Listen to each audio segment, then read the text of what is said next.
ભાવનગર શહેર અને જિલ્લામાં જયા પાર્વતી અને ગૌરી વ્રતની શ્રદ્ધાપૂર્વક ઉજવણી કરવામાં આવી રહી છે. કુંવારી કન્યાઓએ ઉત્તમ જીવનસાથી મેળવવા અને પરિણીત સ્ત્રીઓએ અખંડ સૌભાગ્યની પ્રાપ્તિ માટે શિવ મંદિરમાં શિવલિંગ પર પંચામૃત અભિષેક કરી ભગવાન શિવ અને માતા પાર્વતીની વિશેષ પૂજા અર્ચના કરી હતી.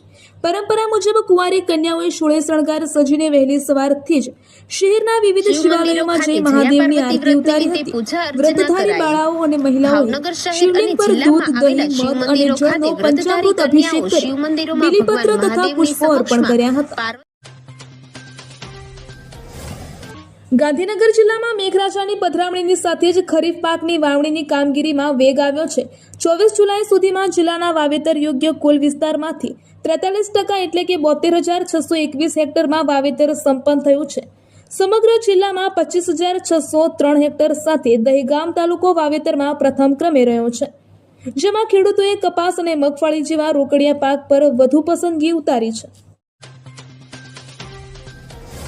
ભાવનગર શહેરના ઘોઘા રોડ વિસ્તારમાં રાજારામના આવેડા પાસે આવેલ એક ખુલ્લા પ્લોટમાં ભાવનગર રેન્જ સ્ટ્રાઇકિંગ ફોર્સે બાતમીના આધારે રેડ પાડી હતી. આ રેડ દરમિયાન પ્લોટમાં પાર્ક કરેલા એક બર્ગમેન મોપેડમાંથી વિદેશી દારૂના 240 ચપટા મળી આવ્યા હતા. પોલીસે દારૂ અને મોપેડ સહિત કુલ ₹83,600નો મુદ્દામાલ જપ્ત કરી ફરાર શખ્સ સામે ઘોઘા રોડ પોલીસ મથકમાં ગુનો નોંધાવ્યો છે.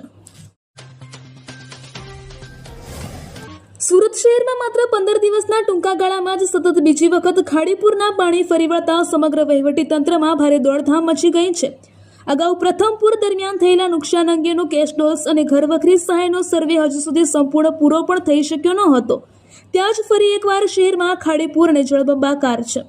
અણધારી આફતને કારણે અસરગ્રસ્ત વિસ્તારના નાગરિકોની મુશ્કેલીઓમાં સતત વધારો થયો છે.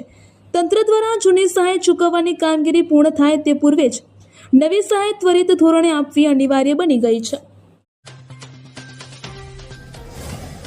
સાયબર છેતરપિંડીનો ભોગ બનતા નાગરિકોને ઝડપી અને સરળ ન્યાય આપવા માટે નાયબ મુખ્યમંત્રી હર્ષ સંઘવીએ ગાંધીનગર ખાતેથી E0 FIR સેવાનો પ્રારંભ કરાવ્યો છે. હવે નાગરિકોએ પ્રાથમિક ફરિયાદ નોંધાવવા પોલીસ સ્ટેશન જવું નહીં પડે.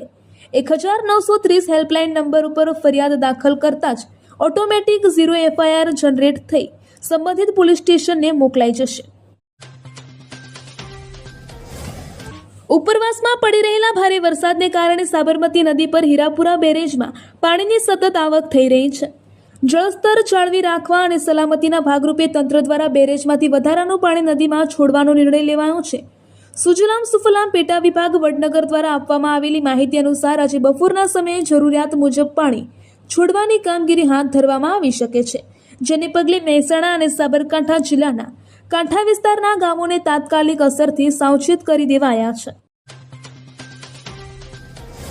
ધાનેરા પાસે 4 વાહનો વચ્ચે અકસ્માતમાં એકનું મોત, થાવર ગામ નજીકની મોડી રાત્રે બની ઘટના, 4થી વધુ ઘાયલ.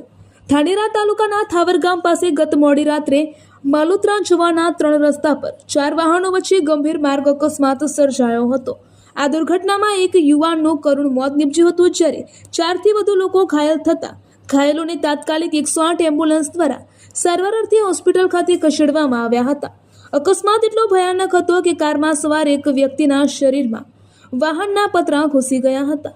આ ઘટનાની જાણ થતાં જ ધાનેરા ફાયર બ્રિગેડની ટીમ ઘટના સ્થળે પહોંચી હતી. જોકે મૃતદેહને બહાર કાઢવા માટે જરૂરી સાધનોના અભાવે તેમને મુશ્કેલી પડી હતી. પાટણ જિલ્લાના સંતલપુર તાલુકાના વારાહી નજીક આવેલી વાઘપુરા પ્રાથમિક શાળામાં ભારે વરસાદને કારણે વર્ગખંડોમાં ઘૂંટણસમા પાણી ભરાઈ ગયા હતા. આના પરિણામે શાળાની શૈક્ષણિક સામગ્રીને વ્યાપક નુકસાન થયું છે. વરસાદી પાણી શાળામાં ઘૂસી જતા પુસ્તકો, ફર્નિચર, શિક્ષણ માટેનું સાહિત્ય અને અન્ય શૈક્ષણિક મટીરીયલ પલળી ગયા હતા. આ ઘટનાથી શાળાનું શૈક્ષણિક કાર્ય પણ પ્રભાવિત થયું છે.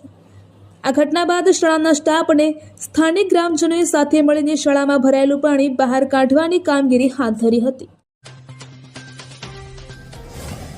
અરવલ્લી જિલ્લાના મેઘરજ તાલુકાના રેલાવાડા ગામમાં ફરી એકવાર ચોરીના પ્રયાસની ઘટના સામે આવી છે. ગામમાં આવેલી લક્ષ્મીનારાયણ જ્વેલર્સની દુકાનને અજાણ્યા તસ્કરોએ બીજી વખત નિશાન બનાવી હતી. આશરે 15 દિવસ અગાઉ પણ આ જ દુકાનમાં ચોરીનો પ્રયાસ થયો હતો. ગત રાત્રે ફરી તસ્કરોએ દુકાનના આગળના શટર તેમજ પાછળના ભાગે લગાવેલા પતરા તોડી અંદર પ્રવેશવાનો પ્રયાસ કર્યો હતો. જો કે ચોરીમાં શું નુકસાન થયું છે તે અંગેની માહિતી હજુ સુધી સામે આવી નથી. એક જ દુકાનને વારંવાર નિશાન બનાવતા ઈસરી પોલીસ સ્ટેશનની નાઇટ પેટ્રોલિંગ કામગીરી સામે પણ હવે અનેક સવાલો ઊભા થઈ રહ્યા છે. રાજ્યમાં અત્યાર સુધીમાં કુલ સરેરાશ 19.42 ઇંચ વરસાદ નોંધાયો છે, જે કુલ મોસમનો 54.28% થાય છે. છેલ્લા 24 કલાકમાં રાજ્યના 137 તાલુકામાં સરેરાશ 5.50 મીમી વરસાદ પડ્યો છે. મુખ્યત્વે છેલ્લા 24 કલાકમાં વલસાડના કપરાડામાં સૌથી વધુ 4 ઇંચ, બનાસકાંઠાના અમીરગઢમાં 3.15 ઇંચ, ડીસામાં 2.83 ઇંચ, વાવથરાદના રાહમાં 2.40 ઇંચ અને મહેસાણામાં 1.77 ઇંચ વરસાદ નોંધાયો છે.